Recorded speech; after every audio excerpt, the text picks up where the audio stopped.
Did you know a single vote in Congress just put your Social Security, veterans benefits, and even critical weather forecasts directly at risk? This is important because a major decision just came out of Congress that could quietly affect how fast your benefits are processed, how public services function, and how stable government agencies remain going forward. The House just voted to overturn a Trump executive order that removed bargaining rights for over 1 million federal workers. And if you don't understand what changed and why it matters, you may be left confused the next time services slow down or rules suddenly shift again. Some changes can improve efficiency, while others can reduce protections and create long-term problems if you're not prepared. And right now, both are happening at the same time. And here's the part most people don't realize. This decision touches everything from how quickly Social Security cases get processed to how veterans get care, to how stable government jobs really are. Before we go further, I'd love to hear from you. Just drop a quick comment and let me know. When you hear about Congress voting on issues like this, do you usually feel hopeful, frustrated, or just tired of it all? All right, so let's slow this down and talk through what actually happened, because the headlines alone don't tell the full story. On December 11th, the House passed a bill called the Protect America's Workforce Act. It passed by a vote of 231 to 195. What's important there is that this wasn't just one party voting yes. About 20 Republicans joined Democrats to support it. That's not common these days, especially on labor issues. And that alone should tell you something. This wasn't seen as a small or a symbolic vote. It was a response to 2 executive orders President Trump signed earlier this year. Those executive orders, they were issued in March and then expanded in August. And what they did was remove collective bargaining rights from large parts of the federal workforce. We're talking about over 1 million workers, possibly closer to 2/3 of all federal employees. These orders told more than 40 federal agencies to cancel or end their union contracts. The justification from the administration was national security. The legal hook came from a law passed back in 1978, which allows presidents to limit union activity in agencies tied to intelligence or security work. But here's where things get complicated, and this is where a lot of people started raising concerns. The list of agencies affected didn't just include intelligence agencies. It included places like the Department of Veterans Affairs, the Department of Commerce, Treasury, parts of Homeland Security, NOAA, and even sections of the State Department. These are agencies filled with people doing paperwork, processing claims, running hospitals, tracking weather, helping veterans. Everyday work that most of us rely on without thinking about it. So the question a lot of lawmakers asked was, is this really about national security or is this about weakening unions more broadly? And that's where the House stepped in. Now, from the Trump administration's point of view, the argument was about efficiency. Officials said unions were slowing things down. They pointed to something called official time. That's time federal workers are allowed to spend on union-related duties instead of their regular jobs. House Oversight Chair James Comer said that in 2024, federal employees spent more than 3 million hours on union business, costing taxpayers over $200 million. And at first, those numbers sound big. 3 million hours, $200 million. That catches your attention. But context matters. And this is where it's important to slow down and look at the full picture.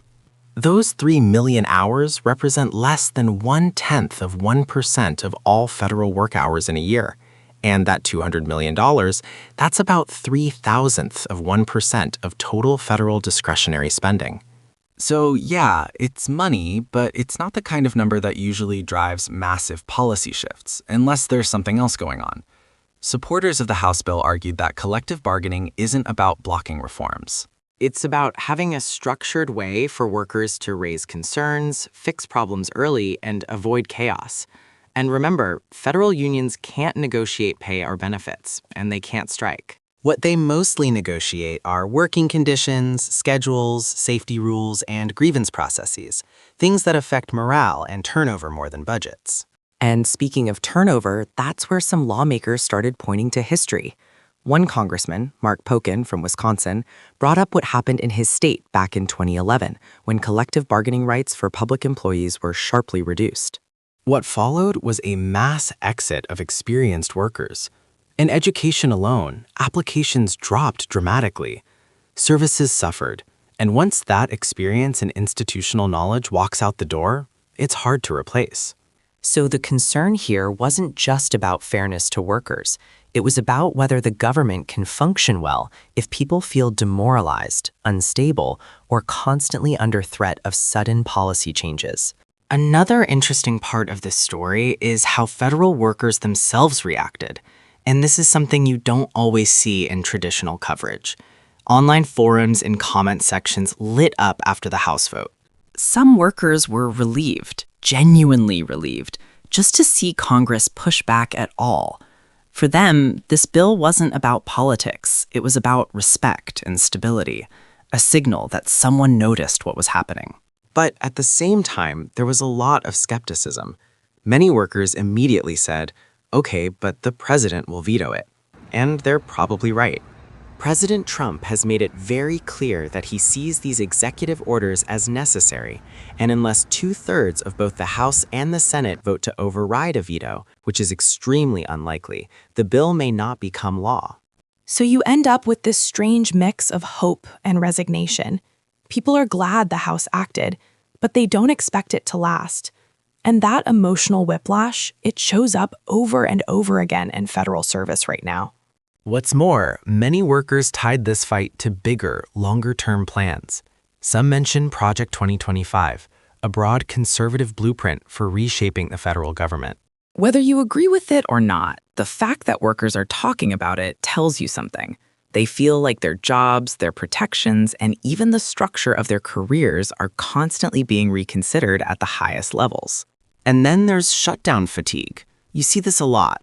Anytime Congress fights over workers' rights or budgets, federal employees immediately think, here we go again, another shutdown threat, another bargaining chip. Even if a shutdown doesn't happen, the constant possibility wears people down. It affects planning, mental health, and financial stability, especially for workers who live paycheck to paycheck. Now, you might be thinking, okay, but how does this affect me if I'm not a federal worker? And that's a fair question. Here's the thing. When federal workers lose bargaining rights, it often leads to higher turnover. Higher turnover means delays. Delays in Social Security processing, delays in veterans benefits, delays in disaster response, delays in permits, payments, and paperwork that ripple out into the private economy. On the flip side, critics argue that unions protect underperforming workers and slow down necessary reforms, and that concern shouldn't be brushed aside. Any large system needs accountability. But accountability doesn't always mean stripping away all worker protections. Sometimes it means improving management, investing in training, and fixing outdated systems. What this House vote really represents is a disagreement over how to make government better. One side believes stronger executive control leads to efficiency. The other believes stable labor protections lead to better long-term performance. And neither side is completely wrong, which is why this debate keeps coming back. As we keep going, it's worth noting that this vote didn't happen in a vacuum. Earlier this year, a federal judge temporarily blocked the executive orders. Then, a higher court reversed that decision, allowing agencies to move forward. Some departments already ended union contracts. Others are still in limbo. So even with the House vote, there's uncertainty everywhere. As this bill heads to the Senate, its future is unclear. Only one Republican senator has co-sponsored the Senate version so far. That makes passage difficult. Union leaders are pushing hard, warning that if this fails, future executive actions could go even further. And guess what? Regardless of how you feel about unions, this raises a bigger question about balance of power. How much authority should a president have over the civil service? How much should Congress step in? And where do workers fit into that equation? These topics can feel heavy, but they're worth understanding. Drop your thoughts in the comments, even if it's just a feeling or a gut reaction. Thanks for being here.